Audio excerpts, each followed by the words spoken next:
Esse é um problema que eu pego muito aqui no consultório, que assim, as pessoas são leigas, né? E não é errado o leigo pensar que quanto mais carga, melhor. E eu pego aqui, às vezes, as pessoas que já estão numa fase avançada, já venceram a dor, já estão conseguindo fortalecer e aumentam muito a carga e, às vezes, treinam 3 a 4 vezes por semana o mesmo treino. E aí isso vai gerar uma sobrecarga articular e a gente começa a ter esse problema justamente pela falta de entendimento. Eu acho que para a pessoa lidar com uma, pelo menos é a minha filosofia, para a pessoa lidar com uma doença, qualquer doença que seja, não só ortopédica, ela tem que ter conhecimento. Hoje em dia, qualquer celularzinho, você acessa a Google e você tem conhecimento daquela doença. Tem vários vídeos meus, por exemplo, no YouTube, que as pessoas entram, veem, não é tão incomum as pessoas falarem, pô, você explicou melhor do que meu médico aqui, entendeu? Agora entendi o que eu tenho e tal. Mas essa não vou chamar de ignorância, porque o leigo não é obrigado a entender, mas eu tenho pego muito isso. E às vezes, fazendo isso, a pessoa volta lá para trás. Porque uma vez que ela tem a dor, inchaço no joelho, ela vai ter inibição da musculatura, ela tem inibição artrogênica, né?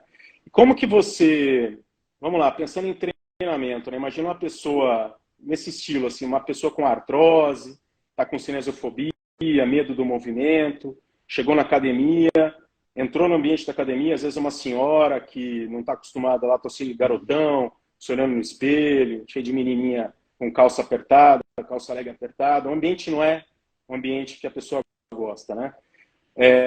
Com relação à angulação de proteção, fala-se muito isso, né? Cadeia cinética aberta, cadeia cinética fechada, frequência semanal, tipo de contração muscular, descanso, o treino aeróbico associado.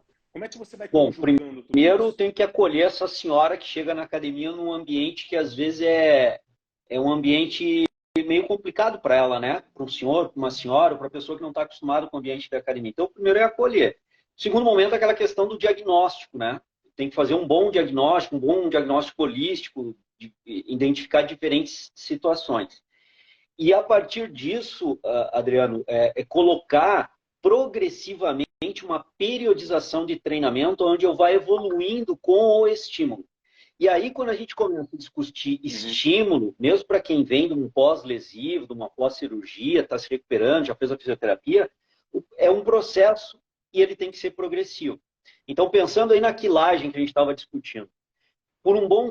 Eu preciso, tu acabaste de falar que tu vai ter uma inibição artrogênica, que tu vai diminuir a massa muscular, e isso vai desproteger aquela articulação, e é importante que eu desenvolva a massa muscular dos músculos periféricos ao joelho para dar a proteção do ponto de vista muscular para esse joelho, né?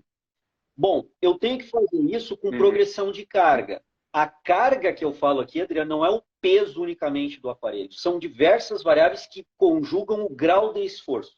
Então, por exemplo, assim, há um tempo atrás, o Colégio Americano de Medicina do Esporte tinha um guideline para trabalhar repetições por série. Guideline é a orientação, a diretriz. O que a gente seguia? 8 a 12 repetições máximas por série era o ideal para a hipertrofia. A ciência evolui. O que a ciência mostrou hoje? Que de 6 repetições até 20, 25, até 30 repetições, eu consigo obter também hipertrofia.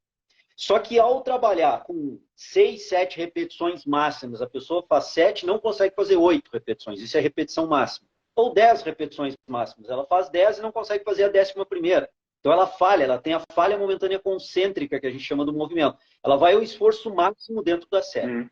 Só que se a Adriana ela fizer isso com 10 repetições, a quilagem que eu tenho que colocar, independentemente do exercício, é extremamente elevada para ela falhar com poucas repetições.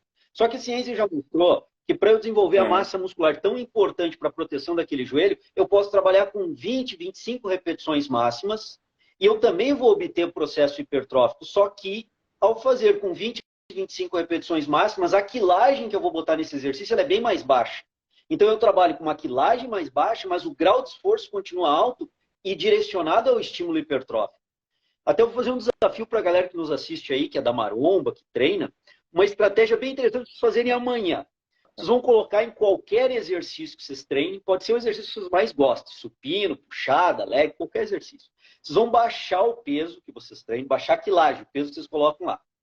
E vocês vão fazer da seguinte forma, vocês vão fazer mais lento o movimento excêntrico, então sem um agachamento, descer mais devagar, E quando sobe, subir mais devagar também. Então, tanto quando desce, que o músculo alonga sob tensão, quanto sobe, subir mais lento. Eu estou mexendo, Adriano, na cadência do movimento, tornando ele mais lento, para trabalhar com tempo de tensão elevado, que é uma outra variável importante aí do processo de ganho de força e de hipertrofia. Só que ao fazer isso, também eu vou botar um desafio para a galera. Quando a galera baixar, descer no agachamento ou no supino descer o peso, para por 2 a 3 segundos o movimento. Dá uma pausa que a gente chama de pausa isométrica. Então desce devagar, com uma quilagem menor, pausa 2 a 3 segundos e sobe devagar também, mais devagar que o normal. Nós estamos usando aí ponto zero, eu posso usar pico de contração também, e o desafio a galera vai perceber na pele que o exercício, embora tenha baixado o peso, ele vai ficar bem mais intenso. Então eu estou colocando aqui, só para pincelar, estratégias de treinamento que não correspondem à quilagem elevada, e sim correspondem à quilagem baixa, mas que eu posso usar essa estratégia de treinamento para manter uma intensidade alta e progredir com essa intensidade alta, mexendo com a velocidade de execução do movimento, tanto de descida quanto de subida, e mexendo também com essas pausas ao final de cada ponto do movimento. Isso aumenta muito a intensidade e é uma estratégia extremamente útil, pouco utilizada por blogueiras e blogueiros, mas que o profissional de educação física que entende pode usar. A amplitude de movimento também, Adriano, eu vejo assim, ó, tem estudo, por exemplo, falando de força de compressão patelofemoral no leg, no agachamento, no wall squat, que é aquele agachamento na parede, no agachamento no lateral, e mostrando que aos 90 graus, conforme eu vou descendo, essa compressão vai aumentando. Então, se eu estou saindo de uma cirurgia com o doutor Adriano, o que eu posso fazer num primeiro momento, periodizando o treinamento? Fazer amplitudes mais curtas, mais restritas e mais seguras, aonde essa compressão ela é menor. E conforme a pessoa vai me apontando, vai demonstrando com o meu monitoramento que ela vai suportando bem esse tipo de estratégia, eu posso ir elevando a amplitude de movimento. Isso numa progressividade de um microciclo, de uma semana de treinamento, 2 semanas de treinamento. Então, Adriano, eu vejo assim, ó, eu vou monitorando aquilo que eu sei que manipula com a carga, eu vou usando a ciência para entender melhor como eu vou executar o exercício, eu vou usando pico de contração, eu vou manipulando a cadência do movimento, eu vou trabalhando com amplitudes mais curtas, eu vou restringindo aqueles exercícios que eu acho que naquele momento não é muito interessante. Por exemplo, eu não acho muito interessante começar com cadeira extensora, porque ela não é funcional, tu não faz nenhum movimento do dia a dia que só estenda o joelho. Tu vai trabalhar a flexão do joelho com flexão do quadril e dorsiflexão do tornozelo ao agachar para sentar no sofá, numa cadeira ou numa privada. Então, eu preciso trabalhar multiarticularmente esses movimentos. Então, pelo princípio da especificidade, eu vou colocar de lado, num primeiro momento, cadeira extensora, num primeiro momento.